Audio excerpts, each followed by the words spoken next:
Eu faço parte do programa de pós-graduação do ensino de ciências e matemática da Universidade Cruzeiro do Sul.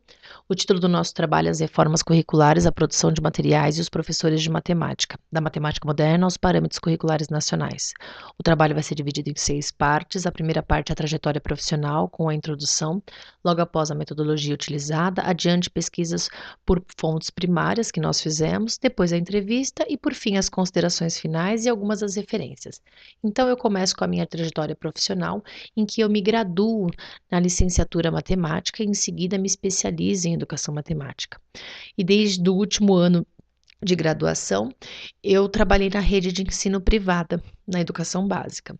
No mestrado, eu tive a oportunidade de ministrar aulas na licenciatura matemática, e o trabalho com esse público, com o ensino superior, me despertou o interesse e a necessidade do entendimento do processo histórico-cultural dessa disciplina.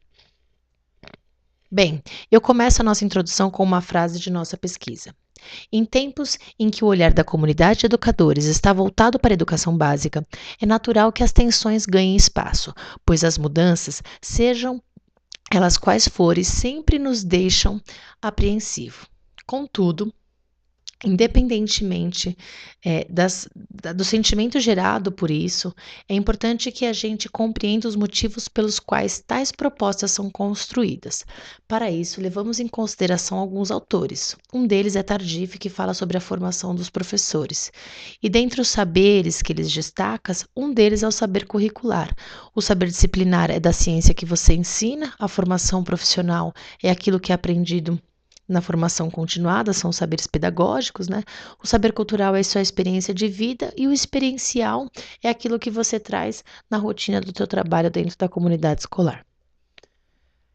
Entretanto, a Pires fala sobre a participação e o envolvimento dos professores que atuam na sala de aula no processo de elaboração, discussão e implementação das inovações curriculares. Ela diz que sempre foi bem restrita a participação do professor. É notória a necessidade do professor conhecer sobre os currículos e, historicamente, os seus processos de evolução. Em contrapartida, ao longo dos anos, o professor teve sua participação quase que negligenciada na autoria desses documentos oficiais. Desta forma, corroboramos com as ideias de alguns autores. Alice Casimiro Lopes e Elizabeth Macedo falam sobre os processos de implementação das reformas curriculares, mais especificamente nessas pesquisas que confrontam esses processos. O que elas dizem? As discrepâncias entre o que é proposto e o que é realizado nas escolas, seja para questionar as políticas oficiais pelo seu distanciamento da prática, seja para questionar a prática pelo seu distanciamento da política. Miguel Arroyo diz sobre os educadores. O que acontece? Eles caminham na contramão, num clima de transgressão, de solidão, sem apoio das políticas educativas curriculares e do material. Ou seja, em muitas ocasiões, as reformas não comungam com as ideias e necessidades dos educadores e dos educandos. À vista disso, o nosso objetivo específico é revisitar as reformas curriculares das disciplinas de matemáticas propostas pela Secretaria de Educação desde a matemática moderna. Ao revisitar as reformas curriculares, destacaremos elementos dos seus processos de elaboração e implementação, bem como a elaboração e a difusão dos materiais curriculares e o envolvimento do professor de matemática, tanto nas reformas como nos materiais curriculares. Como nós vamos revisitar essas reformas, o nosso objetivo geral é contribuir para a construção do acervo da memória de educadores matemáticos brasileiros.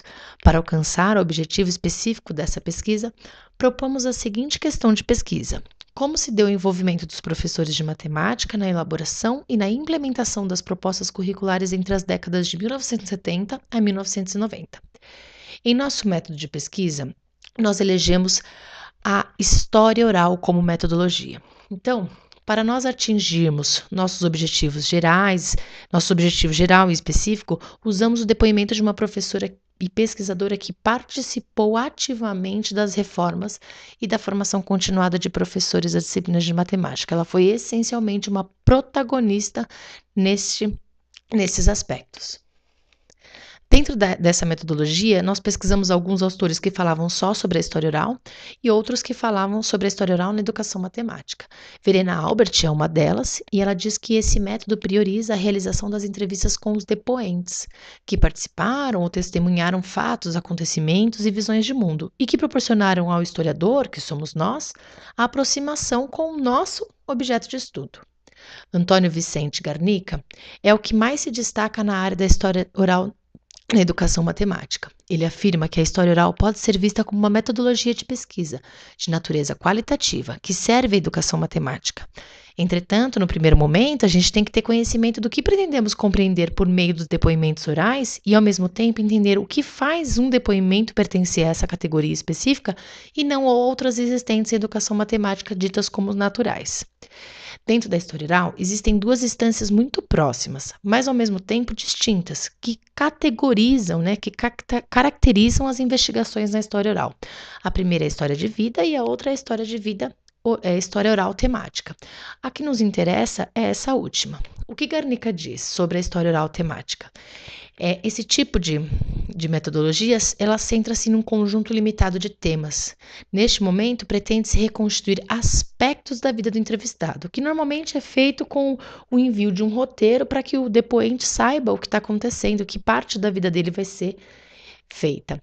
Garnica define algumas etapas de regulação para esse tipo de pesquisa. Depois que é definido o projeto, com os respectivos itens obrigatórios para todos os projetos, objetivo, questão de pesquisa, o primeiro passo é escolher os depoentes. É importante que, neste momento, o pesquisador estude a história de vida das pessoas, a fim de verificar a possibilidade de contribuição para o seu objeto de estudo.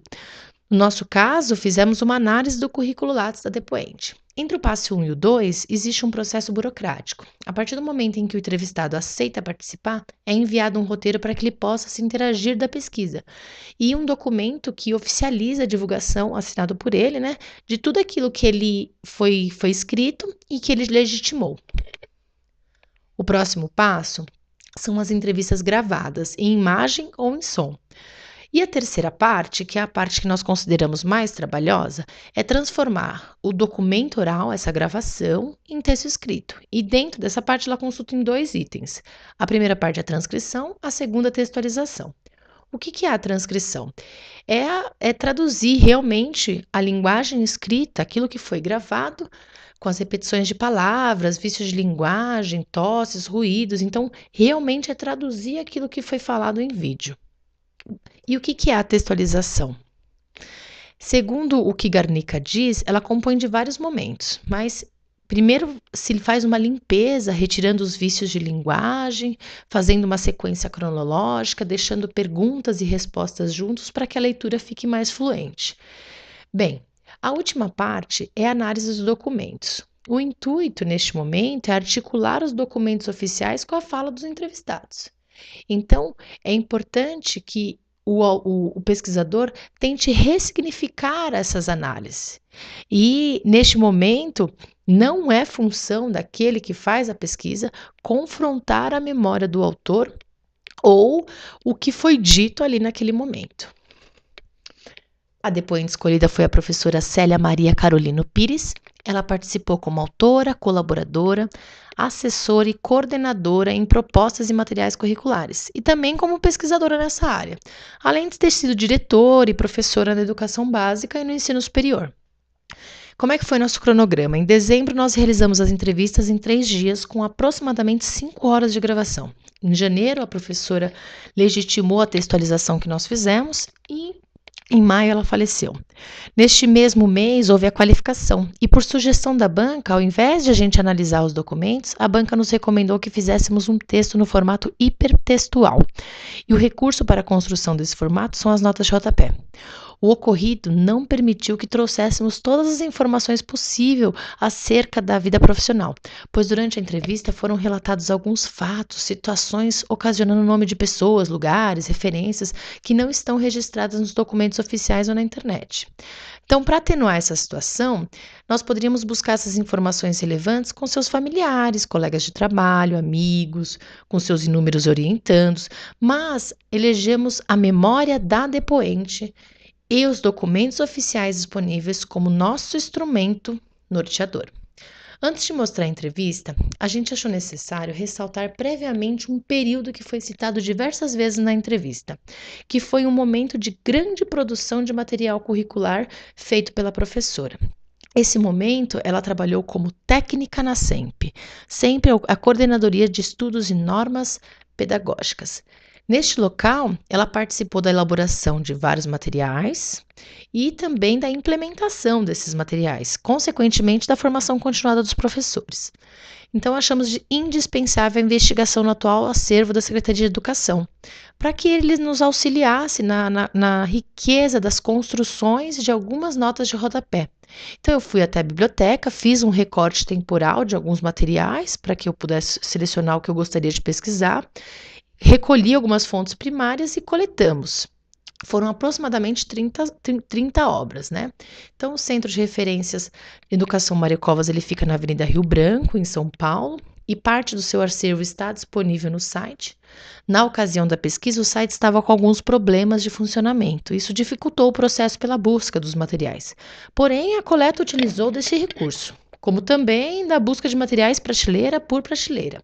Eu fiz um recorte temporal, pensando no decreto 7510 do ano de 1976, que foi o ano que instituiu as funções da SEMP e o próprio órgão, né?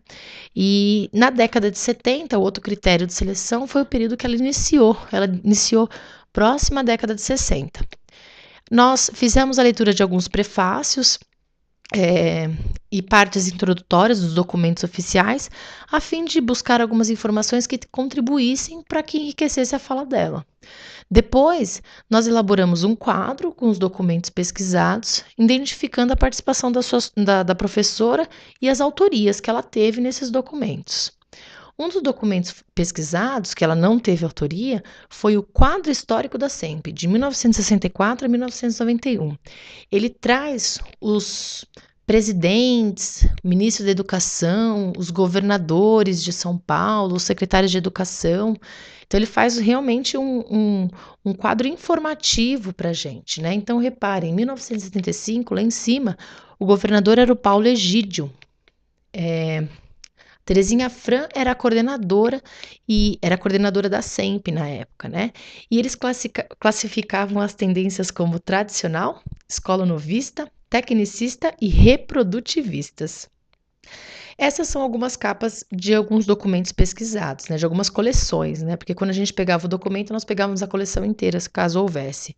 Então, o projeto de um guia curricular é de 1972, antes dos guias curriculares, os subsídios de matemática, as atividades, experiências, a proposta curricular e este último documento, que são as publicações da SEMP.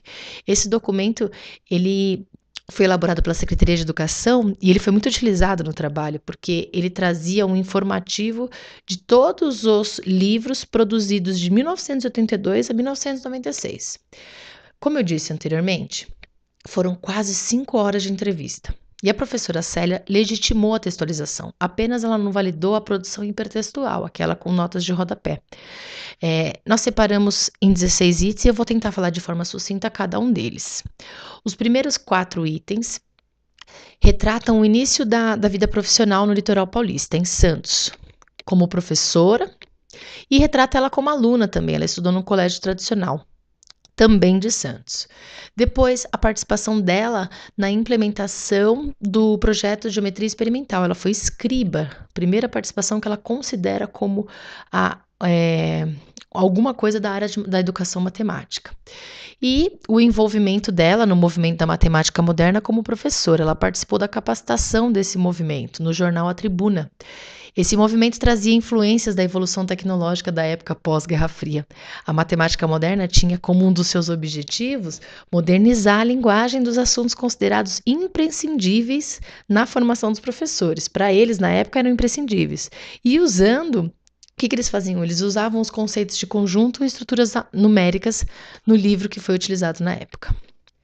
Depois ela veio para São Paulo com alguns amigos, o Rui e o Luiz Freire, para fazer um mestrado na PUC. Ela foi entrevistada pelo Dr. Furquim. Ela participou do processo seletivo, passou na prova escrita e na entrevista ele perguntou se ela tinha certeza sobre fazer um mestrado em matemática pura.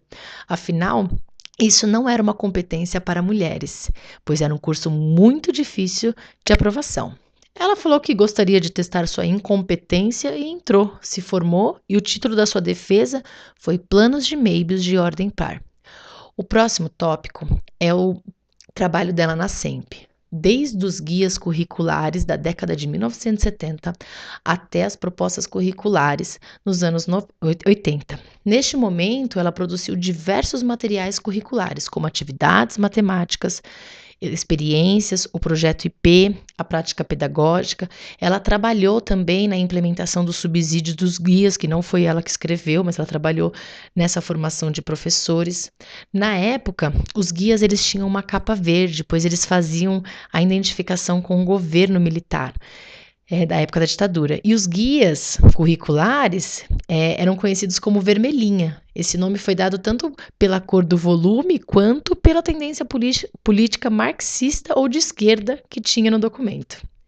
Esse foi o momento que ela mais retratou durante a entrevista e foi por esse motivo que nós decidimos ir até a biblioteca, como eu disse anteriormente.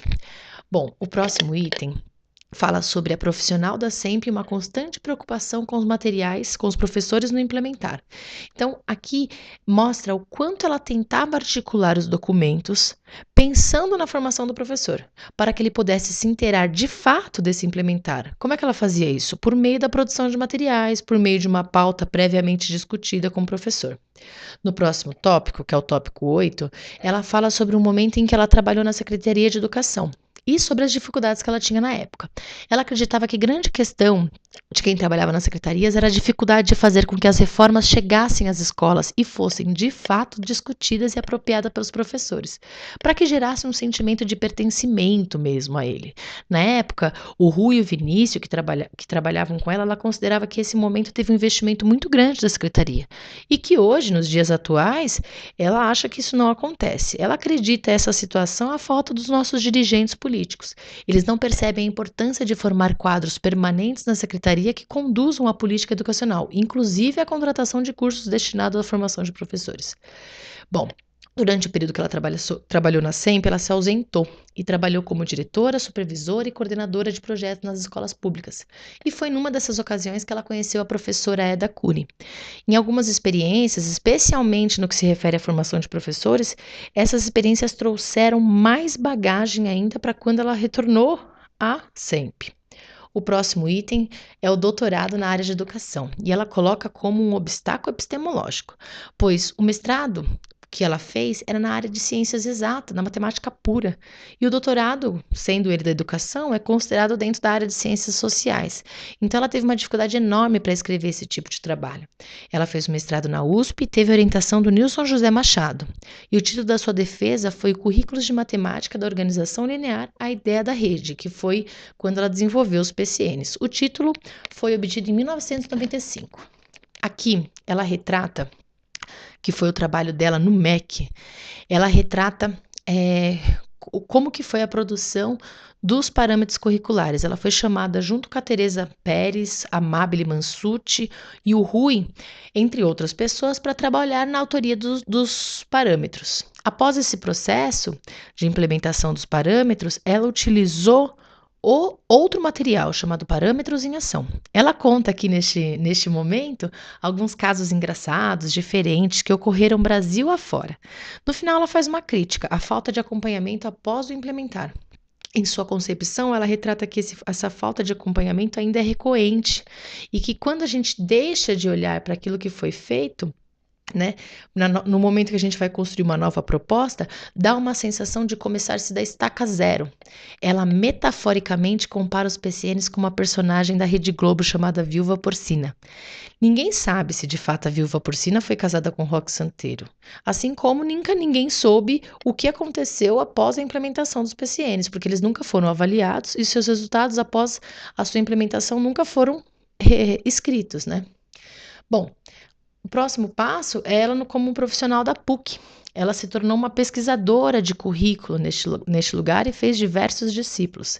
Nesta instituição, ela teve mais de 40 orientações com trabalhos relacionados às propostas curriculares e à formação de professores. Ela acredita que deixou diversos discípulos em sua jornada.